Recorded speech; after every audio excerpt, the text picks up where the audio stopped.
Hello, beautiful tea minds. Welcome back to the Tea Crane. I'm Tyas Sosen, and today I want to talk a little bit about an amazing tea that we carry at the Tea Crane. And I just want to show you how beautiful this tea is, give you some information about why I've chosen this tea and why I find it so delicious, and to give you a better idea of what you can expect from this tea if you drink it by yourself at home.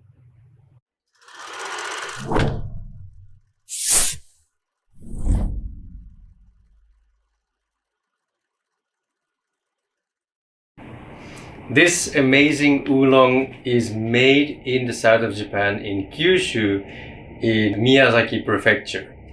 The cultivar used for this tea is the Minamisayaka cultivar, and it's a cultivar that is especially suitable for making oolong type, black tea type teas, and it brings out an amazing aroma, especially when the tea is produced in a way where there's withering or oxidation or fermentation in the production process. Then the Minamisayaka cultivar brings out some amazing floral and fruity notes. So at the Tea Crane, I've over the past been carrying this Minamisayaka Oolong for a long time, and I've also carried the Minamisayaka Wakocha, the black tea. Now, to call this an oolong tea is always a difficult topic because an oolong tea is generally thought of as a rather brown oolong kind of tea made in China, or you might have some greener oolong kind teas from Taiwan, from the high mountain oolongs, for example. And so a Japanese oolong, where does that fit in that scheme of oolong teas? Where can we place a Japanese oolong, and is it made to resemble something, or is it something completely different? With this oolong tea, what we can especially see is that the tea leaves are still rather green with some bluish brown hues over the surface. And so we can gather from its appearance already that it is a rather lightly oxidized oolong. Rather lightly oxidized, similarly to what you might expect from Taiwanese high mountain oolongs. So if we think of what this tea might be like, then perhaps we can look in the direction of high mountain tea oolongs, very rich in minerals, floral, good fragrances. And I think that definitely that is something that this tea can provide us with. Another thing that I think we need to take in consideration when we discuss oxidized or semi-oxidized teas made in Japan is that oftentimes people think about these teas that they're made in resemblance to something, like oolong tea made in Japan wants to imitate Taiwanese oolongs. Black tea made in Japan wants to imitate Darjeeling black teas from India, which I don't feel is entirely true. And making an oolong type or a black tea type in Japan has its own appeals. It has the specific terroir from Japan. It uses the specific cultivars from Japan. And of course, to make an oolong or to make a black tea, there is know-how required. And so where do we look for that know-how? Well, in the case of Japanese oolongs and black teas, what I and some of the farmers that I work with have frequently discussed and have come to a conclusion about is that black teas and oolong teas that are somewhat lighter oxidized better suit the Japanese terroir and the Japanese cultivars that are being used. So that means that you want an oolong tea that is not as darkly and deeply fermented, but rather lightly oxidized with a sufficient freshness and green hue remaining. The same with black teas. Like in similarity to Darjeeling first flush black teas, you would want to have at least some green color still remaining in the tea leaf. And if we think of Japan as a tea producing country, then green tea is obviously what everyone brings to mind first. So to make a black tea or an oolong tea that is closer to green tea and still retains a lot of these delicious green tea appeals only makes sense. So with this oolong as well, I would say it's not necessarily made to resemble a Taiwanese high mountain oolong. It is made with the know-how of how Taiwanese high mountain oolongs are produced, because that applies best to the type of cultivar and the terroir that this tea is cultivated in. Now enough about all the details. Let's get into what this tea really smells like, what it tastes like, and let's give it a brew. And I would like to invite you to join me on a little journey throughout the process of brewing the tea and having a look at the liquor.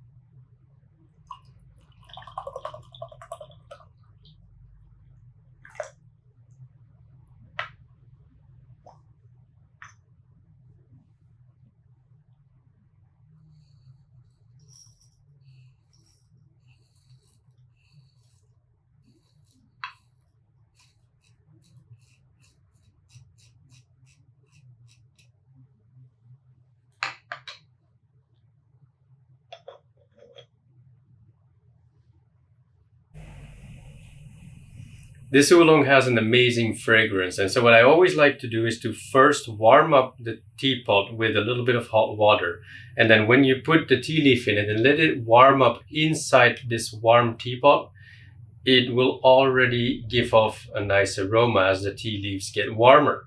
So this is a great point before we're actually brewing the tea to already get an idea of the delicious fragrance of this tea. So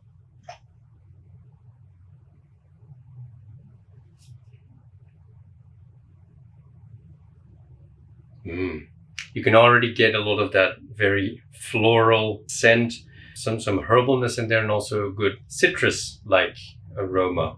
And so this brings us already in the mood for what we can expect from this tea when we are actually brewing it.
And we've got ourselves our delicious tea.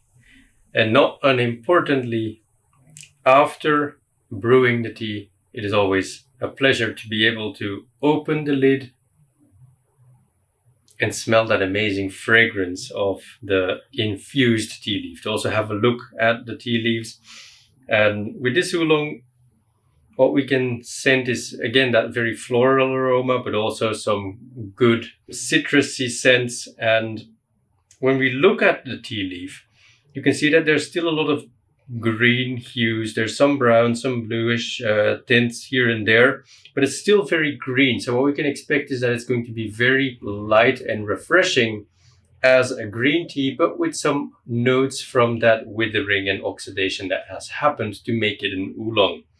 And you can also see that in the color of the liquor, which is not as fresh green, but more golden-like, brownish yellow.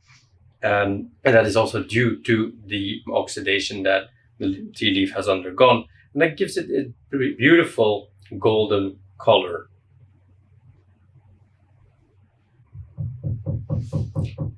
I do have to apologize, everyone, because we have some works going on downstairs, and you will hear a lot of knocking and hammering, which I unfortunately can't do anything about because we are doing some refurbishings to this beautiful house and this beautiful tea room that we're using in Kyoto. And as I still need to continue with making this video, well, hope that you can bear with me, and let's just hope that the noises don't disturb us too much. Now I have this beautiful oolong here in front of me, and I would really love to share it with you. Unfortunately, through the camera, I can't allow you to enjoy the scent nor the fragrance or the flavor of it. And the only way that I can really share this tea with you is through the tea crane, where I have this beautiful Minamisayaka Oolong for sale. And if you are interested too to get a taste of this beautiful tea, then check out, of course, the link in the description, because I will put in the information where you can purchase this delicious tea. Now, I will give it a taste and I will give you some thoughts I have on this beautiful oolong tea.